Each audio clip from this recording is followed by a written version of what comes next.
Hello all, Divas ടോക്സിൻ്റെ പുതിയൊരു വീഡിയോയിലേക്ക് എല്ലാവർക്കും സ്വാഗതം. കുറച്ച് വൈകിട്ടാണെങ്കിലും ഈ വീഡിയോ എനിക്ക് അപ്ലോഡ് ചെയ്യാതിരിക്കാൻ പറ്റിയില്ല കേട്ടോ. ഞാനതിന് മുമ്പ് ഷോർട്സ് ഒക്കെ ഇട്ടിട്ടുണ്ടെങ്കിലും എൻ്റെ ലൈഫിൻ്റെ തന്നെ വളരെ മറക്കാനാവാത്ത ഒരു അനുഭവമായിരുന്നു ശ്രീരംഗം ക്ഷേത്രത്തിൽ പോകാൻ സാധിച്ചത് കേട്ടോ. ഈ അമ്പലം എന്ന് പറയുന്നത് നമ്മുടെ ചെന്നൈ അല്ലെങ്കിൽ തമിഴ്നാട്ടിലുള്ള തിരുച്ചിറപ്പള്ളി എന്ന് പറഞ്ഞിട്ടുള്ള സ്ഥലത്താണ് ഈ അമ്പലം സ്ഥിതി ചെയ്യുന്നത് കേട്ടോ. അപ്പം നമ്മൾ രാവിലെ തന്നെ ഇറങ്ങി കോയമ്പത്തൂരിൽ നിന്നാണ് ഞാൻ പോയത്. ഞാനും എൻ്റെ ഹസ്ബൻഡും കൂടിയാണ് പോയത് കേട്ടോ.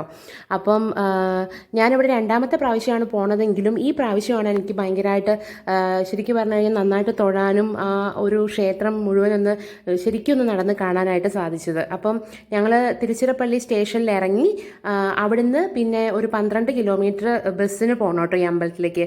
അപ്പം ഞങ്ങൾ ഇറങ്ങിയിട്ട് അവിടുന്ന് ബസ് പിടിച്ചിട്ടാണ് പോയത്. നമ്മുടെ തിരുച്ചിറപ്പള്ളി എന്ന് പറഞ്ഞ സ്ഥലം എന്ന് പറയുന്നത് നമ്മുടെ തമിഴ്നാടിൻ്റെ ഒരു മധ്യഭാഗത്തായിട്ടുള്ള സ്ഥലമാണ്.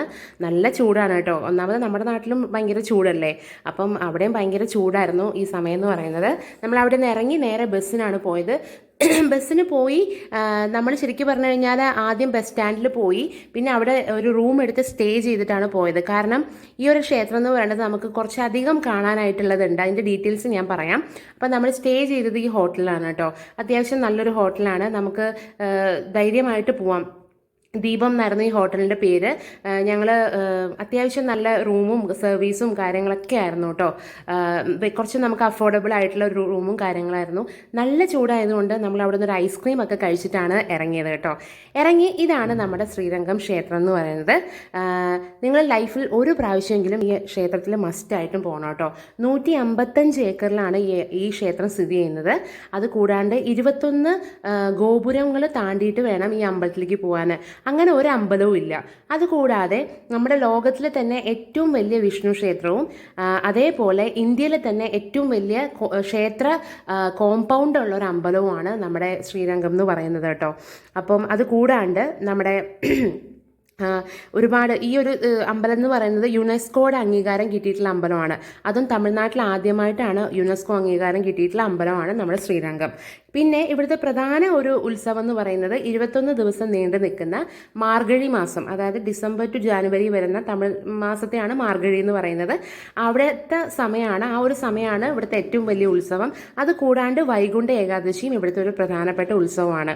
നിങ്ങൾ പോകുന്തോറും അനന്തമായി കിടക്കുന്ന ഒരു അമ്പലമാണ് കേട്ടോ. ഒരുപാട് നിങ്ങൾക്ക് കാണാനുണ്ട്. നിങ്ങൾക്ക് കാണുന്ന ഓരോ ഭാഗവും നിങ്ങൾക്ക് ഭയങ്കരമായിട്ട് ഇഷ്ടപ്പെടും. കാരണം അവിടുത്തെ ഓരോ കല്ലിനും തൂണുകൾക്കും ഒക്കെ ഓരോ ഒരു ചരിത്രം പറയാനുണ്ട്. കാരണം ഈ അമ്പലം പണി തീർത്തിരിക്കുന്നതെന്ന് പറയുന്നത് നമ്മുടെ ചോള രാജവംശമാണ്. ഈ കാണുന്നത് അവിടുത്തെ ഒരു ആചാരമാണ്. നമ്മൾ അവിടുത്തെ ആ ഒരു ഹാളിനകത്ത് 5 വിരലിട്ട് എത്തി നോക്കിക്കഴിയുമ്പം നമുക്ക് അവിടുത്തെ സ്വർഗ്ഗവാതിൽ കാണുന്നുള്ളതാണ് കേട്ടോ നമ്മുടെ വിശ്വാസം. പക്ഷെ നമുക്ക് അതൊരു നമ്മുടെ വിശ്വാസമാണ്. അങ്ങനെ കണ്ടിട്ടുള്ള ആൾക്കാരും ഉണ്ട്. നമുക്ക് കാണാൻ പറ്റിയിട്ടില്ല. കാരണം ആ വഴി മൊത്തം നല്ല ക്രൗഡഡ് ആയിരുന്നു. ഇതാണ് ആ സ്വർഗ്ഗവാതിൽ ഭാഗം കേട്ടോ. അപ്പോൾ കാണാൻ പറ്റുക എന്ന് പറയുന്നത് നമ്മുടെ വലിയൊരു ഭാഗ്യമാണ്. അപ്പോൾ ഞങ്ങൾക്ക് അടുത്ത പ്രാവശ്യമെങ്കിലും അത് കാണാൻ സാധിക്കുമെന്ന് നമ്മൾ വിചാരിക്കുന്നു കേട്ടോ. ഞങ്ങളത് ഒരു വീഡിയോ കണ്ടിട്ടാണ് ആദ്യമേ പോയത്. അതുകൊണ്ടാണ് നമുക്കത് ട്രൈ ചെയ്ത് നോക്കാനായിട്ട് സാധിച്ചത്. പിന്നെ ഞങ്ങൾ കുറേ അവിടെ ചുറ്റി കണ്ടു. ശരിക്കും പറഞ്ഞു കഴിഞ്ഞാൽ നടക്കും തോറും അവിടെ കുറേ ഉപദേവതകളും പിന്നെ അവിടുത്തെ മൈതാനവും പിന്നെ അത് കൂടാണ്ട് കുളവും ഒക്കെ ഉണ്ട്. കുളം എന്നൊക്കെ പറഞ്ഞു കഴിഞ്ഞാൽ നല്ല രസമാണ് കേട്ടോ. നല്ല വൃത്തിയായിട്ട് അവർ സൂക്ഷിച്ചിട്ടുണ്ട്. ഭാഗ്യവശാൽ ആ ദിവസം ഞങ്ങൾക്ക് കേരളത്തിൽ നിന്ന് തന്നെയുള്ളൊരു ഗൈഡ്, അത് വേറെ ആൾക്കാരുടെ കൂടെ ഉണ്ടായിരുന്നതായിരുന്നു. അപ്പോൾ കുറേ നേരം ഞങ്ങൾ അവരുടെ കൂടെ നടന്നിട്ട് പറയുന്ന കാര്യങ്ങളൊക്കെ കേട്ടു. അതിൽ നിന്ന് കേട്ടതും പിന്നെ ഞാൻ മനസ്സിലാക്കിയതും വായിച്ചതും വീഡിയോ കണ്ടിട്ടുള്ളതുമായിട്ടുള്ള കുറേ ഇൻഫർമേഷനാണ് ഞാൻ ഈ വീഡിയോയ്ക്കകത്ത് നിങ്ങൾക്ക് ഷെയർ ചെയ്ത് തരുന്നത് കേട്ടോ. കണ്ടോ, ഇതെല്ലാം അവിടുത്തെ ഗോപുരമാണ്. 21 പ്രധാനപ്പെട്ട ഗോപുരമാണ് ഉള്ളത്. പിന്നെ പറയാൻ മറന്നല്ലോ, നമ്മുടെ ഇവിടുത്തെ പ്രധാനപ്പെട്ട ദേവത എന്ന് പറയുന്നത് മഹാവിഷ്ണുവാണ്. രംഗനായകർ എന്ന് പറഞ്ഞിട്ടുള്ള പേരിലാണ്. രംഗനായകി കൂടെ തന്നെ ഉണ്ട്, അതായത് മഹാലക്ഷ്മി കേട്ടോ. ഇതാണ് പ്രധാനമായിട്ടും പറയാനുള്ളത്. അത് കൂടാണ്ട് ഈ അമ്പലം സ്ഥിതി ചെയ്യുന്നത് നമ്മുടെ കാവേരി നദിയൊക്കെ നമ്മൾ കേട്ടിട്ടല്ലേ ഉണ്ടാവുള്ളൂ അല്ലേ. അപ്പം അതിൻ്റെ പ്രദേശത്താണ് സ്ഥിതി ചെയ്യുന്നത്. ഇത് ഞങ്ങൾക്ക് തൊഴാൻ സാധിച്ചത് ഏറ്റവും അകത്ത് പോയി 6:30 സമയത്ത് അവിടുത്തെ ദീപാരാധന സമയത്താണ്. അപ്പോൾ ആ സമയത്ത് ഭഗവാൻ ഇതുപോലെ ശിവേലിക്കായിട്ട് പുറത്ത് ഇറങ്ങി വരുന്ന ഭാഗമാണ് കേട്ടോ. അപ്പോൾ എനിക്ക് അതൊക്കെ ഒരു എടുക്കണം നിങ്ങളെ കാണിക്കണം എന്ന് തോന്നി. കാരണം അതിന് ശേഷം പിന്നെ നമ്മൾ കുറച്ച് നേരം നന്നായിട്ട് തൊഴുകയാണ് ചെയ്തത് കേട്ടോ. ആ, എൻ്റെ ലൈഫിൽ തന്നെ ഇതുപോലൊരു അനുഭവമേ ഉണ്ടായിട്ടില്ല. കാരണം അവിടുത്തെ ഇത്രയും വലിയൊരു അമ്പലത്തിൽ നമുക്ക് തൊഴാൻ പറ്റുക എന്ന് പറഞ്ഞു കഴിഞ്ഞാൽ അതെനിക്ക് ഭയങ്കര ഒരു സന്തോഷമുള്ള ഒരു ദിവസമായിരുന്നു.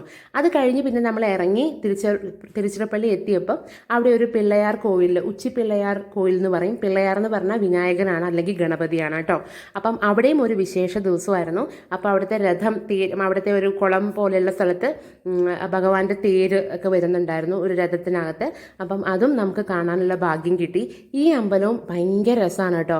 അപ്പോൾ നിങ്ങൾ ശ്രീരംഗം പോവുകയാണെങ്കിൽ തീർച്ചയായിട്ടും ഉച്ചിപ്പിള്ളയാർ കോവിലിലും ശ്രീരംഗത്തും എല്ലാം നിങ്ങൾ പോകണം. അത് കൂടാണ്ട് അവിടെ നിയർ ബൈ ആയിട്ട് കുറച്ച് നല്ല അമ്പലങ്ങളുണ്ട്, നിങ്ങൾ മസ്റ്റായിട്ടും വിസിറ്റ് ചെയ്യണം. ഒന്നുമില്ലെങ്കിലും നിങ്ങൾ ശ്രീരംഗം അമ്പലത്തിൽ ഒരു പ്രാവശ്യമെങ്കിലും പോകണം കേട്ടോ. അത് എപ്പോഴും നമുക്കത് ഓർത്ത് വെക്കാനുള്ള ഒരു അവസരമാണ്. പിന്നെ ശ്രീരംഗം എന്ന് പറയുന്നത് 108 ദിവ്യദേശങ്ങളിൽ പെടുന്ന ഒരമ്പലമാണ്. അപ്പം നമ്മൾ ഒരു ഭക്തി അല്ലെങ്കിൽ അതിനപ്പുറത്തേക്ക് നമ്മുടെ ചരിത്രത്തിൻ്റെ ഭാഗമാണ് ശ്രീരംഗം അമ്പലം എന്ന് പറയുന്നത് കേട്ടോ. അപ്പോൾ നിങ്ങൾ എന്തായാലും അവിടെ പോകണം. പിന്നെ തമിഴ്നാട് അമ്പലങ്ങൾ എന്ന് പറയുമ്പോൾ നിങ്ങൾക്ക് അറിയാമല്ലോ, നമ്മൾ മലയാളികളാണെങ്കിൽ പ്രത്യേകിച്ച് നമുക്കറിയാം നമ്മുടെ നാട്ടിലെ അമ്പലങ്ങളുടെ കൺസ്ട്രക്ഷൻ വേറെയാണ്, അല്ലെങ്കിൽ ആർക്കിടെക്ചറും ഒക്കെ കുറച്ച് വേറെയാണ്, ഇത് വേറെയാണ്. അപ്പോൾ ഇത്രയേ ഉള്ളൂ ഇന്നത്തെ